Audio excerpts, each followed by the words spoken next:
sudah diperbuat? Ya. Coba diberi tahu kepada ibu apa sih kesalahan mudah diperbuat? Adalah berkata kotor, mengucapkan kata kotor. Iya. Itu kata-kata yang tidak bagus untuk diucapkan oleh peserta didik ketika berada di lingkungan sekolah. Paham? Jadi ketika kita berbicara dengan teman sebaya maupun dengan orang yang lebih dewasa juga memiliki etikanya. Oke, di sini itu tidak menyalahkan Andi sepenuhnya karena kesalahan itu manusiawi. Apalagi saat kita berbicara, karena lidah itu tidak bertulang, jadi terkadang kita berbicara tanpa kita pikir dulu efek kedepannya seperti apa.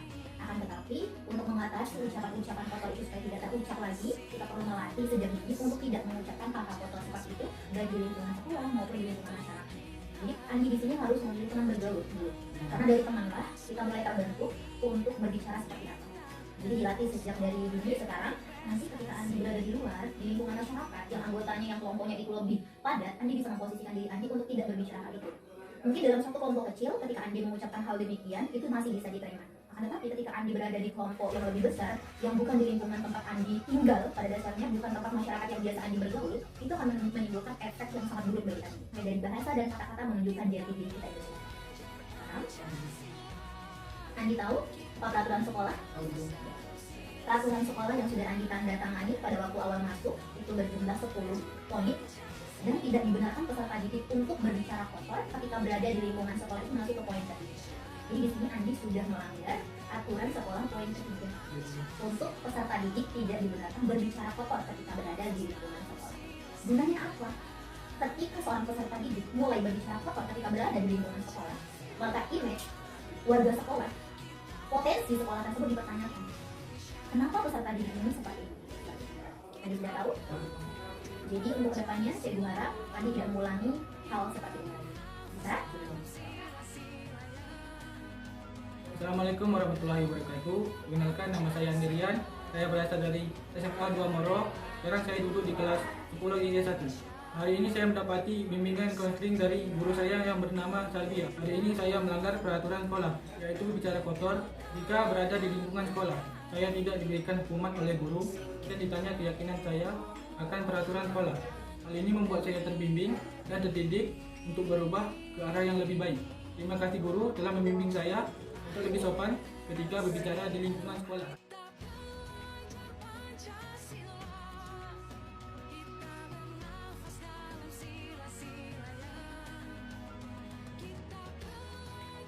Ariel, tadi gue udah mendengar dari Bapak Asila bahwa kamu sudah melakukan kesalahan. Sebenarnya apa sih yang terjadi? Bisa kamu ceritakan? Iya Bu.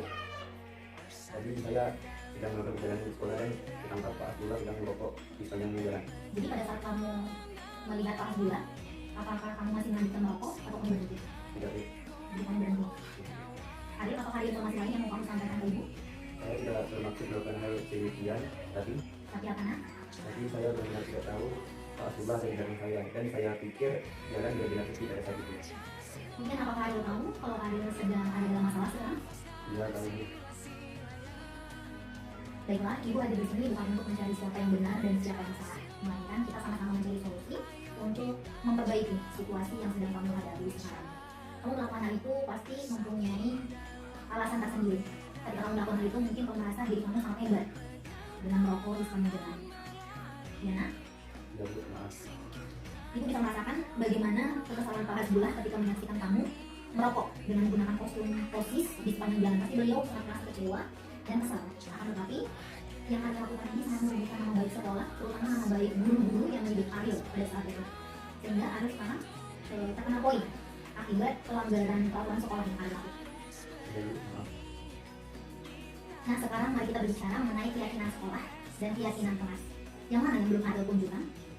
Kita harus mengikuti aturan sekolah dan tidak melakukan hal-hal yang dilarang oleh peraturan sekolah Bu. Nah, berarti Ariel masih paham betul dan masih ingat betul keyakinan sekolah yang harus Ariel tunjukkan. Jadi, kita kembali lagi pada saat Ariel merokok di sepanjang jalan, apakah Ariel sudah menjaga nama baik sekolah? Tidak Bu. Nah, sekarang coba kita lebih bersikap peduli lagi dengan keyakinan sekolah yang sudah ditetapkan. Besok, ketika Ariel datang ke sekolah, menuju ke sekolah, Ariel bisa menunjukkan sikap yang lebih peduli lagi dengan peraturan sekolah. Apakah Ariel bisa? Iya bisa Bu. Assalamualaikum warahmatullahi wabarakatuh. Perkenalkan, nama saya Ariel. Saya peserta didik SMA Negeri 2 Moro. Saya saat ini duduk di kelas 10 IX1. Saya hari ini melanggar peraturan sekolah, yaitu merokok di sepanjang jalan menuju ke sekolah. Hari ini saya mendapatkan bimbingan dari guru saya yang bernama Ibu Santia.